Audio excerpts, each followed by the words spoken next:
नमस्कार दोस्तों, मैं डॉक्टर दिवांशु गुप्ता दैडोक हेल्थ पर आपका स्वागत करता हूं। दैडोक हेल्थ पर हम आपको सही मेडिकल एजुकेशन देने के लिए प्रतिबद्ध हैं।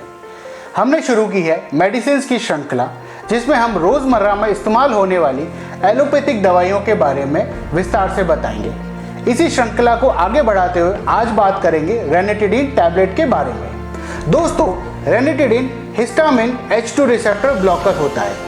H2 रिसेप्टर पेट में एसिड सिक्रीशन करवाता है। रेनिटिडीन इस रिसेप्टर को ब्लॉक करके पेट के एसिड को कम करता है। रेनिटिडीन टैबलेट को कई कॉमन बीमारियों और कंडीशन में डॉक्टर रिकमेंड करते हैं, जैसे कि एसिडिटी, जिसे हार्टबर्न भी कहते हैं, indigestion, blotting, gastroesophageal reflux disease, जिसे शॉर्ट में GERD भी कहा जाता है। इस बीमारी में पेट का एसिड वापस मुंह में आने लगता है और पेशेंट को खट्टी डिकारों की शिकायत रहती है। अगला है जॉलिंगर एलिसन सिंड्रोम, जिसमें पेट में एसिड बहुत ज़्यादा बनता है। गैस्ट्रिक और ड्यूडेनल अल्सर अगर आपको हो गए हों, स्किन पर अगर अर्टिकारिया या हाइव्स हो गए हों, या किसी भी प्रकार की सर्जरी से पहले रेनिटिडीन का इस्तेमाल एस्पिरेशन निमोनिया के बचाव के लिए भी किया जाता है। दोस्तों, रेनिटिडीन एक OTC मतलब ओवर द काउंटर ड्रग है, जिसका मतलब है इसको दवा की दुकान से खरीदने के लिए डॉक्टर के प्रिस्क्रिप्शन की ज़रूरत नहीं होती है।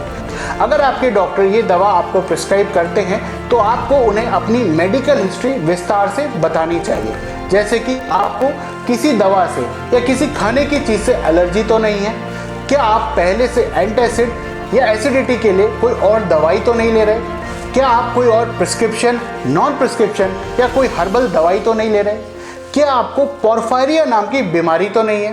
क्योंकि अगर आपको किसी दवाई से एलर्जी है तो आपको रेनिटिडीन का एलर्जी टेस्ट कराने के बाद ही दी जाती है। रेनिटिडीन से पोर्फायरिया नाम की बीमारी और हो जाती है, इसलिए इस बीमारी के मरीजों में रेनिटिडीन अवॉइड की जाती है। अगर आप एसिडिटी और जलन के लिए दूसरी दवाई ले रहे हैं तो ये दोनों दवाएं एक दूसरे के साथ इंटरैक्ट करके एक दूसरे का असर कम कर सकती हैं, इसलिए ये दवा एक साथ प्रिस्क्राइब नहीं की जाती है। दोस्तों, अब हम बात करते हैं रेनिटिडीन के डोज की और हमें उसे किस समय पर लेना चाहिए। अडल्ट या बड़ों में यूज़ के लिए रेनिटिडीन दो तरह के फॉर्म में उपलब्ध होती है, इंजेक्टेबल या टैबलेट फॉर्म में। इंजेक्टेबल फॉर्म का इस्तेमाल यूजुअली हॉस्पिटलाइज पेशेंट में किया जाता है। रेनिटिडीन सिरप फॉर्म में भी मिलती है और इसका इस्तेमाल बच्चों में किया जाता है। रेनिटिडीन टैबलेट 150 से 300 mg पर डे के डोज में दी जाती है। इसे दिन में एक या दिन में 2 बार तक दिया जा सकता है। वैसे तो इसे दिन में किसी भी समय लिया जा सकता है, पर रात को सोते समय लेना सबसे ज़्यादा फायदेमंद होता है, क्योंकि रेनिटिडीन रात को सोते समय जो पेट में एसिड बनता है उसको सिक्रीट होने से रोकती है, उसे कंट्रोल करने में बहुत असरदायक होती है। इस टैबलेट को लेने का सही तरीका है पानी से एक पूरी टैबलेट निकलना। इस टैबलेट को तोड़कर या चबाकर नहीं लेना है। रेनिटिडीन को 2 हफ्तों से ज़्यादा इस्तेमाल नहीं करना चाहिए, पर बीमारी के अनुसार आप अपने डॉक्टर की देखरेख में इसे लंबे समय तक भी यूज़ कर सकते हैं। पेट के अल्सर की बीमारी में इसे लंबे समय तक भी लेना पड़ता है। इसे खाली पेट लेना ज़रूरी नहीं है, इसे खाने से पहले या खाने के बाद कभी भी लिया जा सकता है। दवा लेने के 15 मिनट में ये अपना असर दिखाना शुरू करती है और यह असर अक्सर पूरे दिन या पूरी रात तक रहता है। अल्कोहल इस दवा के असर को कम तो नहीं करता, पर अल्कोहल पेट की लाइनिंग को नुकसान पहुंचाता है और जिस बीमारी के लिए आप रेनिटिडीन ले रहे हैं उस बीमारी से रिकवरी को डिले कर सकता है। इसलिए अल्कोहल रेनिटिडीन के साथ आपको अवॉइड करना है।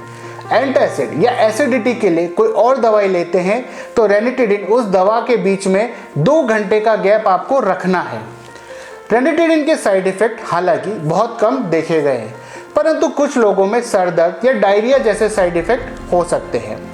रेनिटिडीन को हम नॉर्मल टेम्परेचर पर स्टोर कर सकते हैं, परंतु उसे नमी और ज़्यादा तापमान से बचाना है। दोस्तों, अगर आप किसी दिन इस टैबलेट को लेना मिस कर देते हैं तो आपको जब भी याद आए आप इस टैबलेट को ले सकते हैं। बस ध्यान रहे कि डॉक्टर द्वारा बताए गए पर डे के डोज से ज़्यादा डोज नहीं लेना है। दोस्तों, हमारे शरीर में पेट के एसिड की वजह से विटामिन B12 का एब्जॉर्प्शन होता है, इसलिए जब हम लंबे समय तक रेनिटिडीन यूज़ करते हैं तो विटामिन B12 की कमी देखी जा सकती है। अगर आप रेनिटिडीन का रेगुलर इस्तेमाल कर रहे हैं तो आपको कुछ अलार्मिंग सिग्नल्स या अलार्मिंग सिम्टम्स का ध्यान रखना चाहिए, जैसे कि एलर्जिक रिएक्शन होना, जैसे कि रैशेज, स्किन में पीलिंग होना, सूजन या सांस लेने में तकलीफ होना। इसके अलावा छाती में दर्द होना, चक्कर आना या पीलिया होना बहुत सारे रेयर केसेस में देखा गया है।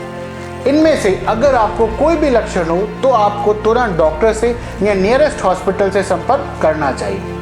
दोस्तों, उम्मीद है रैनिटिडीन पर मेरी दी गई जानकारी आपके लिए लाभप्रद होगी। उसके अलावा भारत के सर्वश्रेष्ठ डॉक्टरों से संपर्क करने के लिए आप ऊपर दिए गए फ़ोन नंबर पर संपर्क कर सकते हैं। इसके अलावा हेल्थ और मेडिकल से related useful, authentic, reliable information के लिए कृपया हमारा YouTube channel that doc health subscribe करें।